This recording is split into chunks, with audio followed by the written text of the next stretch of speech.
我就不打扰二位休息了，我这就把门锁了。哎，别急啊，丁二兄弟，我还有些事儿想求教一下。哦，请讲。你这钥匙是怎么来的？门口守卫都去哪儿了？其实，我大宋朝这些当兵的跟咱们都一样，也是贱民身份，都刺着刺呢，没前途。你的意思是说，那些当兵的都是自己人？也不能完全说是吧。假如想逃出去，那就很难。但是像咱这样夜间走动走动，却方便很多。那真是太好了。不早了，你们早点休息，告辞。哎，慢走啊！啊。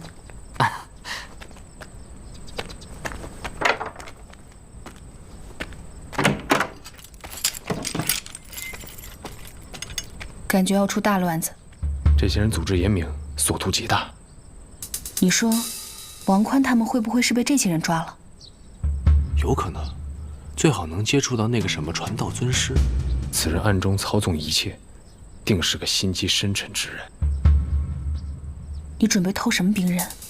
匕首什么的当然不行了，要偷，就偷个大的。哼！你再说一遍。我要偷些弓弩。你偷些，一把都不能给你。若真有这样的犯罪联盟，我带人扫平就是了。你手底下还有多少兵信得过？那我还可以从外面借兵啊。那恐怕算是蝇头大人的失职了吧？那暗中操纵一切的传道尊师还没有找到，扫平些喽啰有什么用？那也不能借给你弓弩。我就要弓弩。不行！我要！不行！我要！不行！我要！不行！好啦，您可以去问陆关年，看他会怎么安排。如果就算出了事儿，你把罪责推到他身上不就行了？好吧。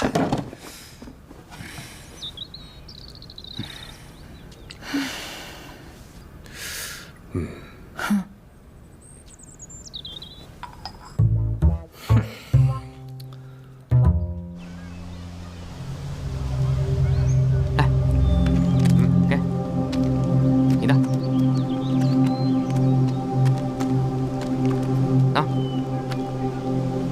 兄弟，过来！哎，去吧。走。哎，谢谢。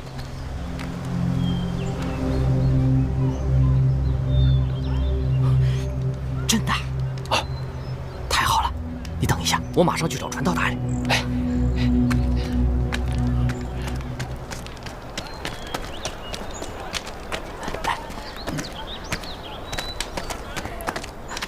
传道大人，哎，啊，走。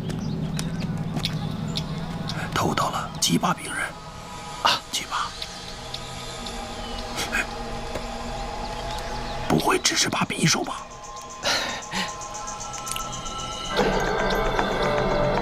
这是什么？兵器库房的钥匙。啊，你把兵器库房的钥匙偷到了啊？库房众多，只是其中一件。这样。我先确认真假，如果是真的，我一定带你去见传道尊师。太好了！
江城。袁大哥，袁大哥，过来过来！怎么了？有什么事儿啊？传道尊师要见你们。那太好了，麻烦丁二兄弟带路。来，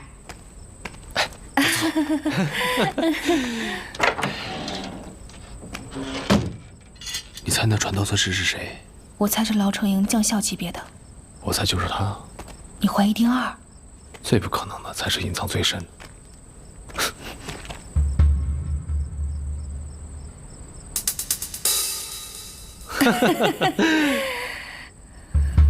愣着干嘛呢？快点啊！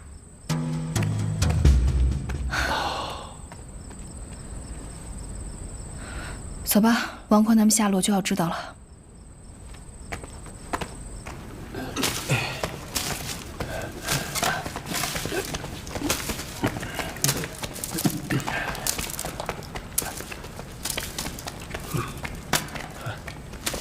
传道大人，袁大哥来了。好，太好了，你做得很好。范库房的弓弩，传道尊师很是喜悦，他决定要亲自接见你们。真的吗？哎呀，太好了，太好了！你也留下吧，给你机会见见我们的传道尊师大人。谢传道大人。你去把传道尊师请出来。是。哎，我们已经把地下的几个地窖段子挖通了。传道尊师从来不在牢房出现，他总是在地下密谋一切。啊！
最糟的结果，迎头就是传道尊师。还有更糟的结果，这人就是陆观念。我先大胆猜测，这样不管最后结果是什么，都不会让我感到惊讶。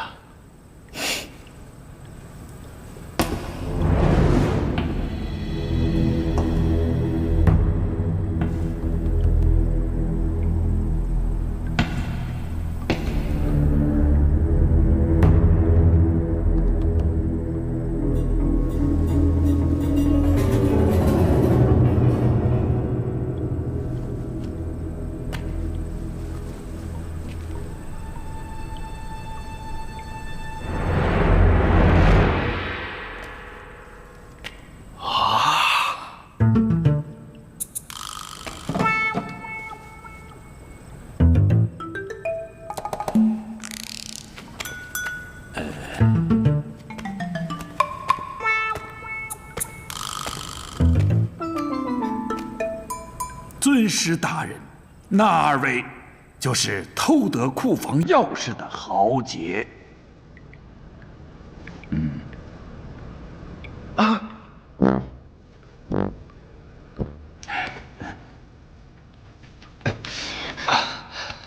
接吧，接吧。杰哥啊，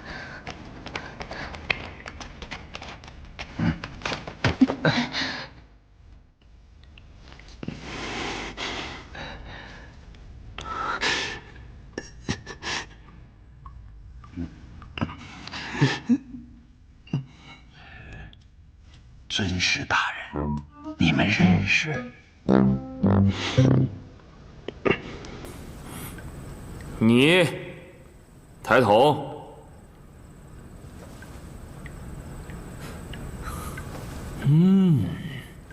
小娘子有几分姿色啊！尊师大人，身体有恙，速速退下，全部退下。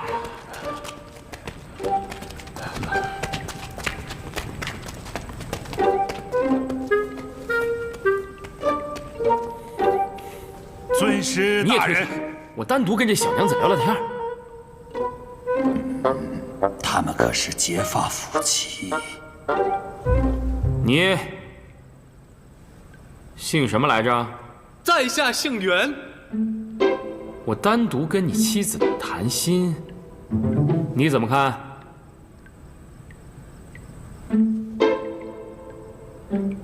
这真是贱内上辈子修来的福分。你看，这个岂有此理！我说话根本没人听是吗？我这身份还有没有用啊？哎，尊师息怒，丁儿，赶紧把袁兄弟带下去。哎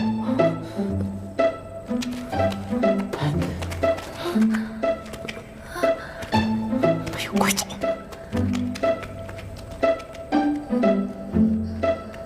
你也退下。这个我就，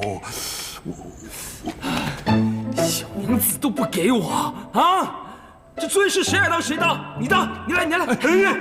尊师我错了，我退下，我退下。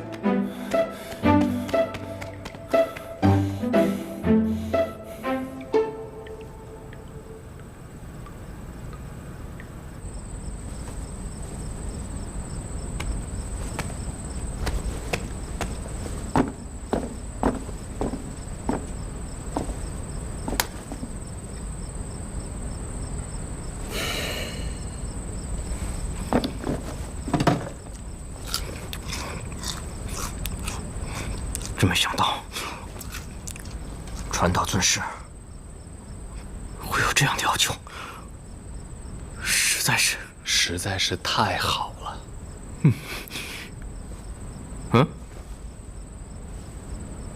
大人物能看上贱内，实在是福分啊！啊，你的心态实在是太好了。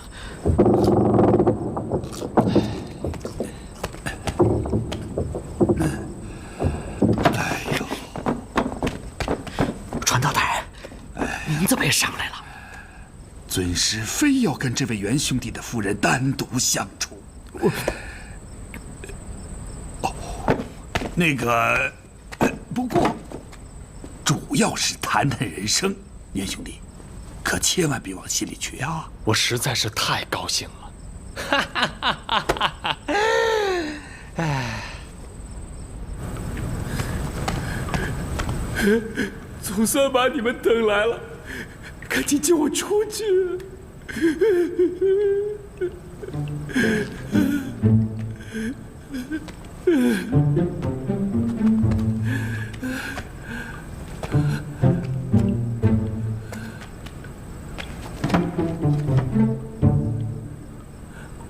你都传道尊师了，还救什么呀？我这尊师就是用来送死的。哎，先告诉我，你怎么混上尊师的？我被认出来了。认出来了？啊！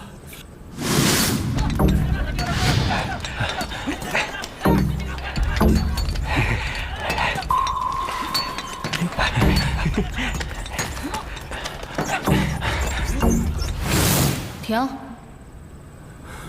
那个守卫怎么会伺候你呢？说是我以前当街闹事，他远远的看过我几眼。哪次闹事啊？我闹的事比吃的饭都多，这哪记得起来啊？那这又是怎么回事啊？我爹殿前太尉啊，他一个小小的营房守卫，肯定得把我供着吧？然后呢？接着说。然后，这事儿就传开了，结果全部都知道了。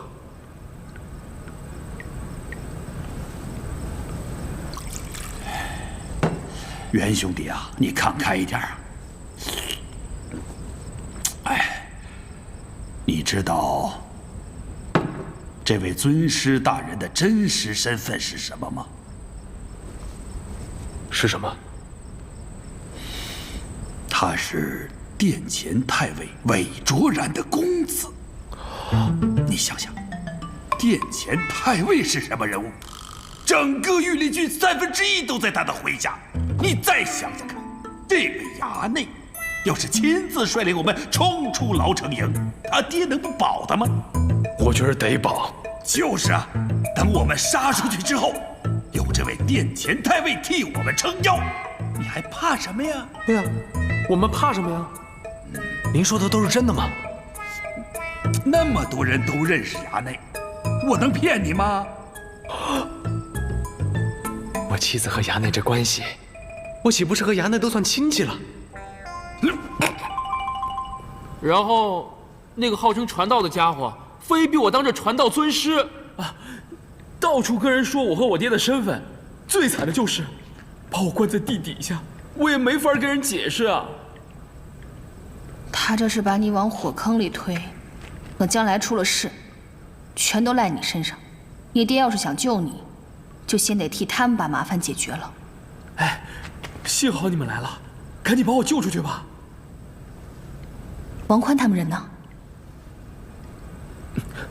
不见了。怎么不见了？不知道啊。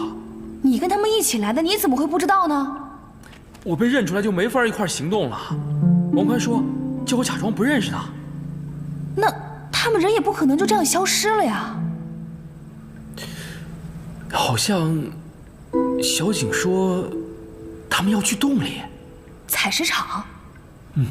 其实我劝过他们别进去。你为何要劝？宁头没告诉你吗？那个山洞里是什么？采石矿洞。为什么封上了？挖得太深，出了怪事儿，里面死了不少人，说是挖到了山鬼的住处，所以就给封上了。你相信有山鬼？山鬼？我怀疑王宽他们被山鬼抓了。哎，现在能救我出去了吗？人手不足，救不了。啊？那怎么办呢？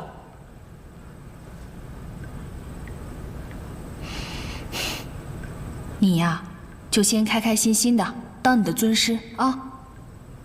等我回去告诉陆掌院，把这里一网打尽，然后再到洞里去找王宽他们。行吧，那你们动作快点了。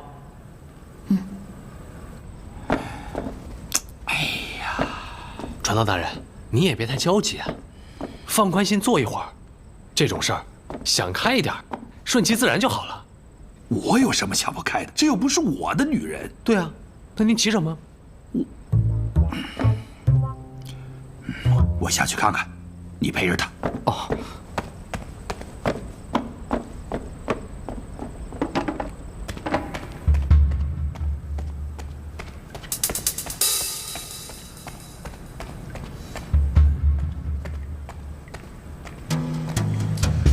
尊师大人，我进来了。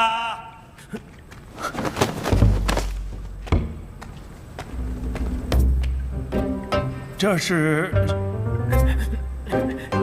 一身汗酸味儿，这姑娘几天没洗澡了。尊师大人，这牢城营里不是开封，这里用水不方便。那，你找水让她冲一冲啊，然后再送回来。这一时半会儿的，可实在找不到啊。要不，再过几天，等出了牢城营再说。行吧，行吧，走走走，让他走。这味道真倒我胃口。上去吧。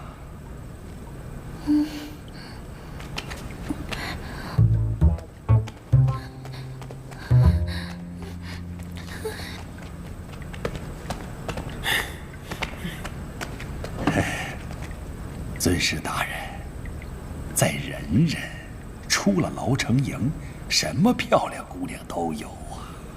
造反出牢城营，我就是死罪。有令尊在，必定安然无恙啊。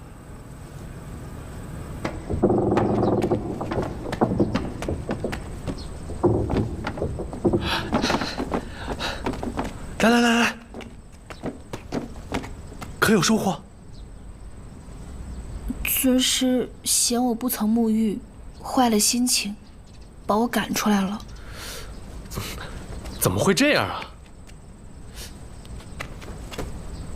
丁二兄弟，咱们能不能在牢城营里找点水啊，给他洗澡，洗干净了再给尊师送过去啊？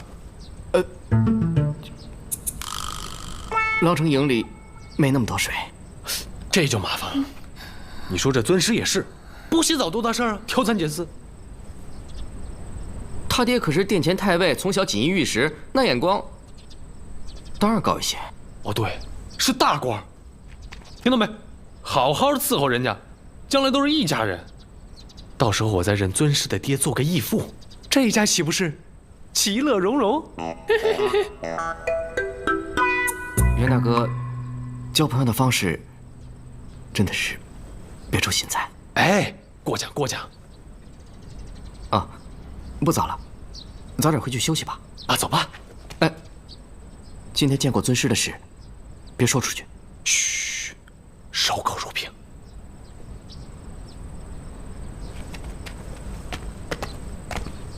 走啊！我再啰嗦两句。这些日子啊，尊师大人只要不做傻事，性命必定无忧。到底什么时候要起事啊？快了，等人死够了，时候就到了。你要杀谁？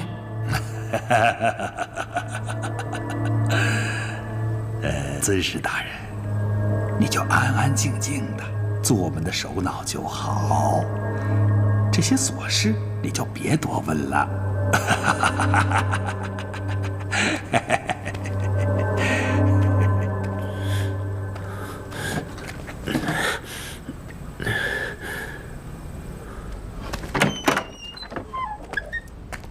哎，今天真的是麻烦丁二兄弟了。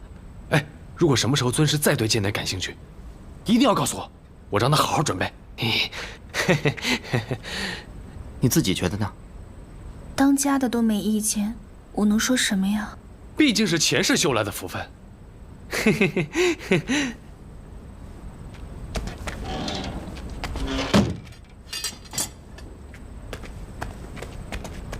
嗯。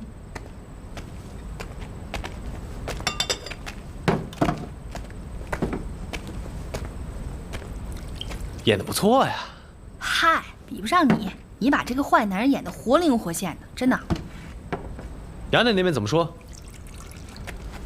这些犯人准备起事脱狱，拿衙内当挡箭牌，再利用他爹的身份，事后找补。那要这么看来，衙内那边一时半会儿是没有危险了。那王宽他们的，好像在山洞里。脱狱这件事情迫在眉睫，咱不能再等了。你怎么打算？明天我先去找营头，然后出营去找陆关年，让他派兵镇压这件事情。之后再搜查山洞，把王宽他们救出来。就这样啊？你还有什么别的想法？我觉得我们应该先去山洞里看一看，起码有一个他们切实的下落再说。你觉得你打得过薛硬吗？他比我强些。那你觉得王宽比咱们笨吗？王宽是挺宽人的，但绝对不笨。那不就得了？他们俩已经文武双全了，外加一个小警，比咱们俩强吧？就这样都失踪了，你说如果咱们俩再进洞去，也陷进去，谁来救咱们呀？我只是觉得，掌院把这个任务交给我们，如果我们现在就走了的话，显得我们办事不力。不利就不利吧，人活着最重要的是什么？安全。那这样吧，明天我去洞里探探虚实，你不用去。咱们俩说好的，经营之后听谁的？我就是想再努力。说过没？说过。那就这么定了，明天先出营，后面的事情交给陆观年去解决。啊，累了一天了，睡觉。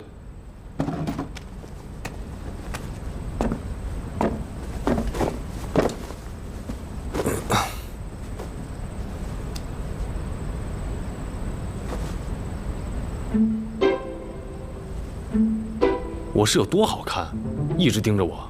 我是在想啊，你不进山洞是怕不安全，那我呢？你什么？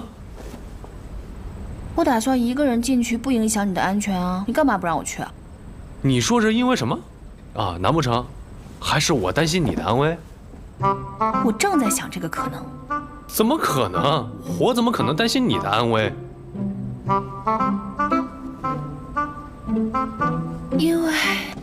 因为我好看又聪慧，特别完美。不过我告诉你啊，你最好不要爱上我，因为我已经下定决心不会嫁人的，免得回头你痛不欲生，生不如死。呵呵，我现在就已经生不如死了。反正我已经提醒你了，睡觉。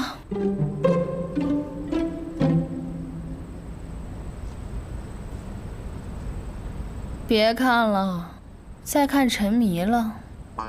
原谅我吧，我从小到大就没见过这么自恋的，得多看两眼。我自恋吗？你还不自恋吗？那你说说，你见过比我好看、比我漂亮的姑娘吗？你见过吗？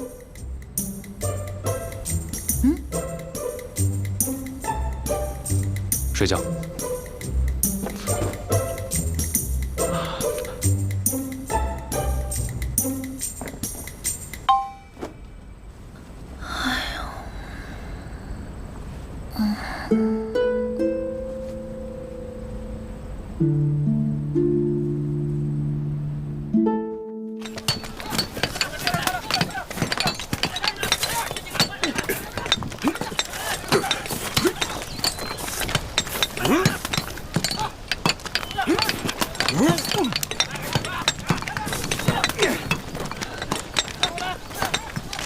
现在准备去见营头。你先去吧，我在这干活。干嘛？两个人一起走，太显眼了。等会儿再让营头找个理由把我叫出去。那也行，说好了，今天就出营。我知道。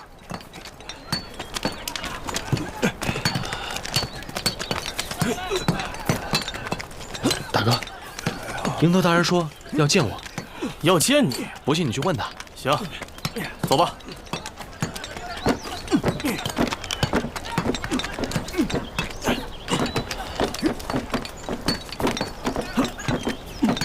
走别偷哪儿啊！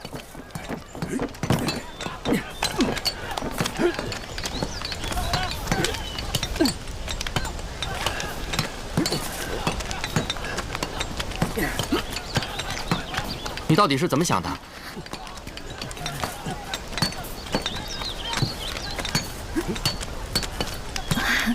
你说什么？袁大哥分明是把你当做投身的筹码，这样对你，你也能忍下来？不忍又能怎么办呢？不管他说什么，你都去做啊！也只能这样。为什么？谁让我嫁给他了？就这样？那你心中就没有不愿？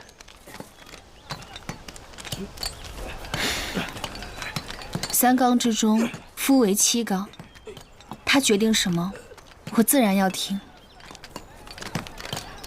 所以，父子夫妻的名分一旦定了，人也就被绑上了枷锁，一辈子都逃不开。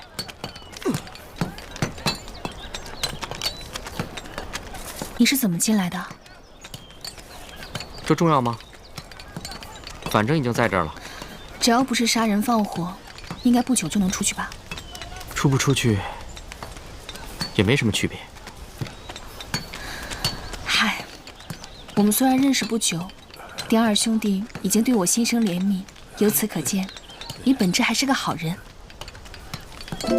我是个好人，我是个好人，能进这儿。谁都犯过错吧？错一次不能盖棺定论。已经进来的人，就无法回头了。人活着难免落难，这地方虽是黑暗，但只要你守住本心，总有出去那天吧。未来岁月还长，定能从头再来。出去？其实我也没想着要出去。怎么，你还喜欢牢城营？因为我没法从头再来。只要愿意，谁都可以。刚才你不是问我怎么入狱的吗？我家有点产业，我长兄过世的早，本来家业该托付在我身上，我父亲去防我如防贼一般，恨不得我早死才好。或许只是误会。要是误会，怎么会把我送到这里来？所以我出去有什么用？啊！你就没想过反抗吗？你自己什么都听你家男人的，有什么立场让我反抗？我是不行，但我有个朋友，他就可以。赵简，爹的话都不听了。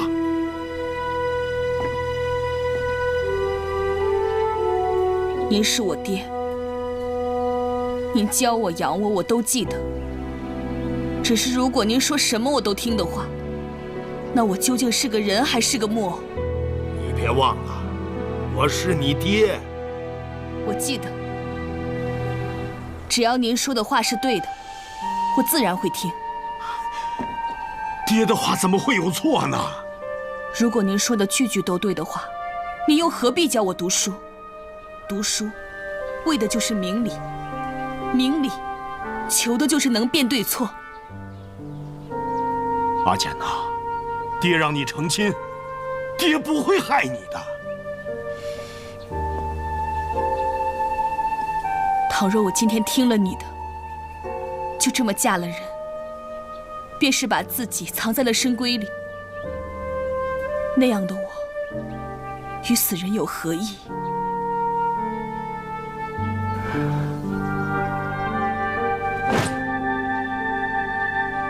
爹，我走了。我今日走，是为了求我心中之路。世间万物阻我，不死便不屈。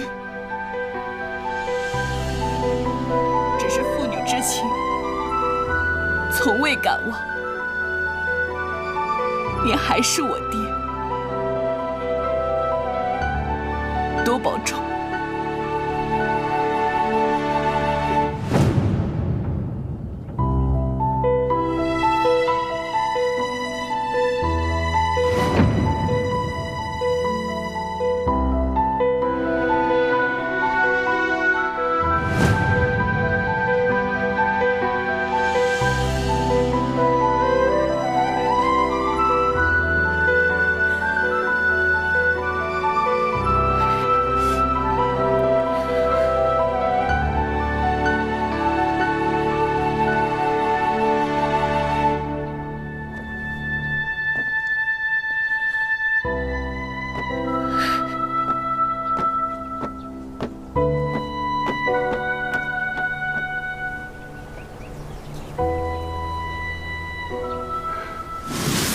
为寻心中的路，哪怕三纲五常，世间万物都不退让。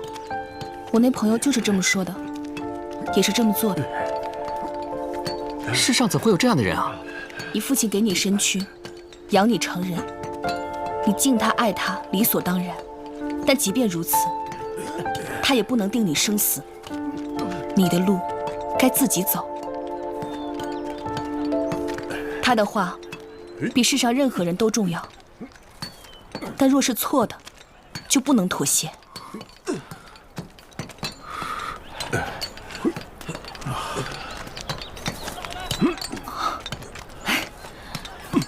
我是不是说的有点多了？你自己想想，我再去搬些石头。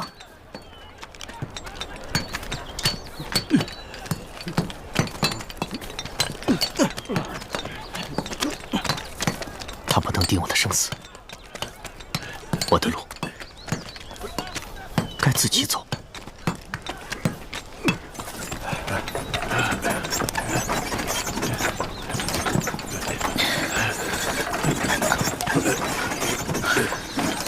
是啊，我担心王宽他们都被洞里的山鬼抓了。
你决定出营了？没错。你让我去弄一库房的兵刃，说要查什么传道尊师，结果打算就这么走了。查到了，那传道尊师是我们自己人。你们的人？是时候该收网抓人了。之前你还说我手底下的兵信不过，所以我要出营啊。后面的事儿就交给陆关年去解决。真要用到外面的人吗？真要抓人的话，我也可以从外营借兵啊。外营？牢城营内看守并不很严，因为呢，最精锐的部队都在外营。营门之外还有营地？对，内外2层守卫，互不干涉。就算我这边有问题，犯人也不可能渗透到外营去。哎呀，毕竟是我辖内的事，这鲁关年出手，我这不好做呀。你能调动外营的兵？只要理由充分，多少得给我点面子呀。哎呀，看你对这事儿上心了不少啊。哎呀，不瞒你说呀，最近有人盯着我。谁？不知道。哼，你这不是自相矛盾吗？哎，出于习惯，我每次出门的时候都会在门缝里夹根头发。可是从昨天开始，我发现头发掉在地上，有人进过我的房间。风吹的吧？不可能，夹得死死的，怎么可能吹掉呢？而且，连我的住处也偷偷有人潜进去过。少了什么东西吗？就是什么都没少，才让我感到担心呢。我怀疑呀，他们是要对我动手了。也有可能，犯人要杀出牢城营，最大的威胁就是你。哎呀，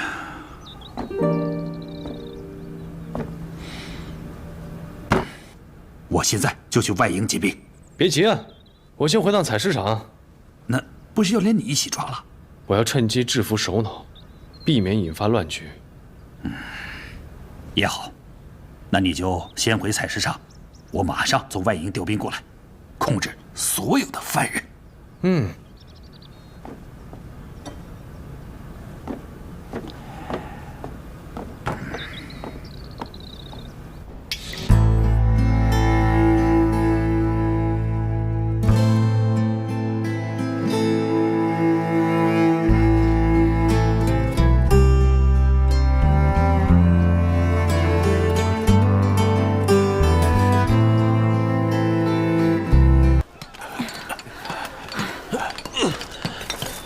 第二兄弟，